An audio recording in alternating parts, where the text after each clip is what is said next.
علامہ صاحب، تکبر ایک ایسی چیز ہے کہ چاہے انسان کے پاس کتنی ہی طاقت کیوں نہ ہو، تکبر اللہ کو پسند نہیں ہے. اور یہ تکبر جو ہے، بڑے بڑے ایسے واقعات، ناظرین بھی اس پہ غور رکھیں کہ ایسے بڑے بڑے واقعات، بنی اسرائیل کا وہ واقعہ پیش کیا جاتا ہے کہ وہ ایک عبادت گزار تھا، عبادت کرتا تھا تو اللہ کی اتنی رحمت ہوتی تھی کہ دھوپ میں بیٹھتا تھا تو اس کے اوپر بادل سایہ فگن رہتا تھا. اب گناہگار کا گزر ہوا وہاں سے، وہ گناہگار نے یہ سوچا کہ کتنا اللہ کا نیک بندہ ہے کہ دھوپ میں ہے لیکن اس کے اوپر بادل سایہ فگن ہے. تو اسی نیت سے وہ آ کے کہ میں پاس بیٹھوں، کچھ برکتیں ملیں گی. وہ پاس آیا تو اس نے آگے سے کہا کہ میرے پاس ایک زمانے کا فاسق و فاجر بندہ بیٹھا، اٹھو جا ادھر سے، نکل جا. اس نے نکال دیا. اللہ کی قدرت دیکھے، وہ بے نیاز ہے. وہ جیسے ہی گناہگار اٹھا تو بادل کا ٹکڑا جو نیک کے سائے پہ سایہ فگن تھا سر پہ، تو وہ گناہگار کے سر پہ سایہ کرتے ہوئے اس کے ساتھ چل پڑا. اللہ تعالیٰ نے اس وقت کے نبی پہ وحی فرمائی علیہ السلام، ان دونوں سے کہو اپنے اعمال دوبارہ سے شروع کریں. وجہ یہی بتائی کہ جو گناہگار تھا وہ اچھی نیت سے چلا تو اس کی اچھی نیت پہ ہم نے اس کے گناہ معاف کر دیے. جو نیک تھا اس کے تکبر کی وجہ سے ہم نے اس کی ساری عبادت کو برباد کر دیا.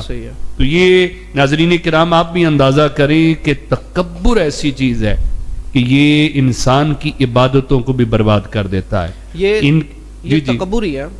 اب ہم تھوڑا سا آگے چلیں، اگر ہم اسی میدان بدر میں تھوڑا سا آگے چلیں، یہی ابو جہل جو اتنا بڑا تکبر کا اظہار کر رہا ہے، اتنی بڑی بڑائی کا اظہار کر رہا ہے اور مسلمانوں کے بارے میں نازیبا الفاظ بھی کہہ رہا ہے کہ جناب کل جنگ کی نوبت نہیں آئے گی، ہم ان کو زندہ اپنی اونٹنیوں پر باندھ کر لے جائیں گے. اس کا انجام کیا ہوا؟ اس کا انجام کیا ہوا؟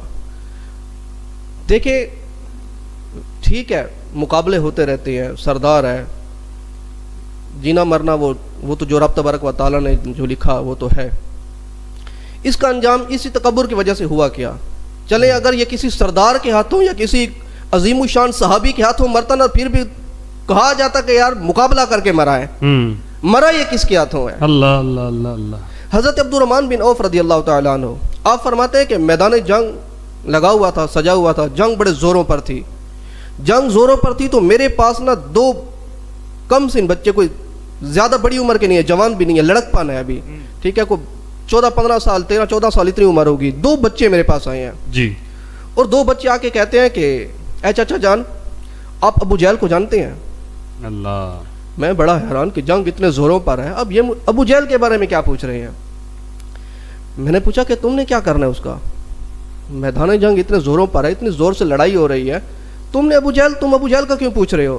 تو کہتے ہیں کہ ہم نے سنا ہے کہ حضور نبی کریم علیہ الصلوۃ والتسلیم کے بارے میں وہ نازیبا الفاظ کہتا ہے، آج ہم قسم کھا کر آئے ہیں یا تو مر جائیں گے یا پھر اس کو مار دیں گے. ہم یہ تین نیت کر کے آئے ہیں. حضرت عبد الرحمن بن عوف رضی اللہ تعالیٰ عنہ کہتے ہیں کہ جب میں نے ان کا یہ جذبہ دیکھا نا، تو میں نے ایک میدان جنگ میں نظر دوڑائی کہ ابو جہل ہے کہاں پر. تو میں نے دیکھا کہ ایک پہاڑی پر کھڑے ہو کر نا وہ اپنے لشکر کو لیڈ کر رہا تھا، بتا رہا تھا کہ کہاں پر کیسے حملہ کرنا ہے، اور اس کے اطراف میں کافی سارے اس کے یوں سمجھ لیں کہ پہرے دار موجود تھے. وہ چونکہ ایک بڑا سردار تھا تو اس کی سیکورٹی کے لیے کافی سارے افراد بھی موجود تھے. تو میں نے جب دیکھا تو میں نے کہا کہ اس کی تو سیکورٹی کے لیے کافی سارے افراد موجود ہیں. تو وہ بچے کہنے لگے کہ چچا جان آپ صرف یہ بتائیں کہ وہ ہے کہاں پر، آج ہمارے اور اس کے درمیان موت بھی حائل نہیں ہو سکتی ہے، یعنی آج فیصلہ ہو کے رہنا ہے، آج دوسرا راستہ نہیں ہوگا. حضرت عبد الرحمن بن عوف رضی اللہ تعالیٰ عنہ کہتے ہیں کہ میں نے صرف اشارہ کیا کہ وہ پہاڑی پر کھڑا ہوا ہے، میرا اشارہ کرنے کی دیر تھی. وہ دونوں بچے ایسے جیسے باز کسی اپنے شکار کی طرف جھپٹ کے جاتا ہے نا، ایسے وہ دوڑ کر گئے ہیں اور آنن فانن انہوں نے ابو جہل کو ختم کر دیا. اللہ اکبر. اس لڑائی کے دوران یہ دونوں بھائی ہیں، معوذ اور معوذ اور معاذ ہیں، یہ دونوں بھائی ہیں. اس لڑائی میں ابو جہل کو قتل کرنے کے دوران ایک بھائی کا جو ہے نا وہ بازو بھی کٹ گیا، ٹھیک ہے، بازو کٹ گیا، لیکن کچھ گوشت کا جو چمڑا تھا نا وہ لٹک رہا تھا. اب میدان جنگ میں لڑائی کرتے ہوئے ان کو تھوڑی دشواری ہو رہی تھی تو انہوں نے اپنا وہی ہاتھ اپنے پاؤں کے نیچے دے کر کھینچ لیا. اللہ بالآخر ابو جہل کو تو ان دونوں بچوں نے مارا. کوئی بڑے کسی جلیل القدر صحابی کے ہاتھوں بھی نہیں مارا گیا، کسی عظیم الشان بہادر کے ہاتھوں بھی نہیں. جب یہ اتنی بڑی بڑائی کا اظہار کر رہا ہے، اتنے بڑے بڑے بول رہا ہے، تو انجام بھی ویسے ہوا. جتنا یہ بڑے بول رہا تھا اتنے چھوٹے چھوٹے ننھے شہزادوں سے رب تبارک و تعالیٰ نے اس کا انجام فرما دیا. اللہ تبارک و تعالیٰ دکھا دیتا ہے کہ غرور کا سر کیسے نیچا ہوتا ہے، قسم کھائی ہے مر جائیں گے یا ماریں گے اس ناری کو، جی سنا ہے گالیاں دیتا ہے حبیب باری کو۔ تو ان بچوں کے ہاتھوں اللہ نے کیسا رسوا کیا۔ ناظرین کرام، یہ اس بے نیاز کے کام ہے کہ وہ اگر بڑے سے بڑے تکبر والے کو رسوا کرنا چاہے، نمرود کو آپ دیکھیں کیسے اللہ تعالیٰ نے ایک لنگڑے مچھر کے ذریعے کیسے اس کو اذیت میں مبتلا کر کے موت دی۔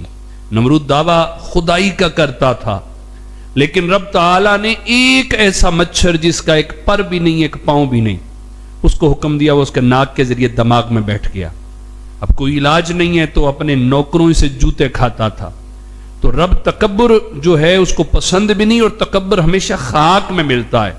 ابو جہل جیسا جس کو ابو الحکم کہتے تھے، آج بدر کے میدان میں کتنی رسوائی سے مرا۔ اچھا، ان کے بارے میں علامہ صاحب میں نے پڑھا کہ جب اس کی گردن اتاری جانے لگی نا، اس کے سانس کو چل رہے تھے، تکبر دیکھیں اس کے اندر، تو گردن جب اتارنے لگے تو کہنے لگا کہ وہ ذرا نیچے سے کر کے اتارنا، پتہ چلے سردار کی گردن ہے۔ یعنی تکبر اس کے اندر اتنا تھا۔